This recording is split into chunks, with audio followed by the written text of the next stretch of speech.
Hey YouTube, here we are back today with another video. This is a shout out to all of our friends today who couldn't make it to the sand dunes. Here we are in Utah. You can tell these kind of Banshee freaks.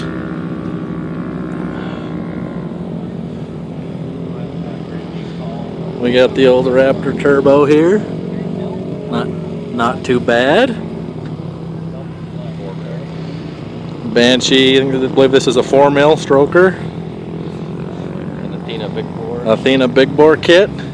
10mm alcohol burner. And this is the one that kicks butt. Can't really see it too good, but it's a 3-cylinder triple.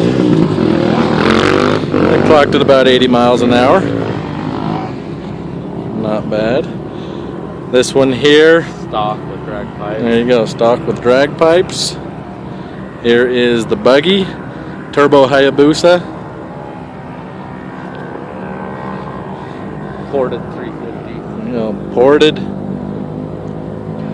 There's 670 Snowmobile motor in this one. Sorry, you probably can't see it the best. I'm on my phone today.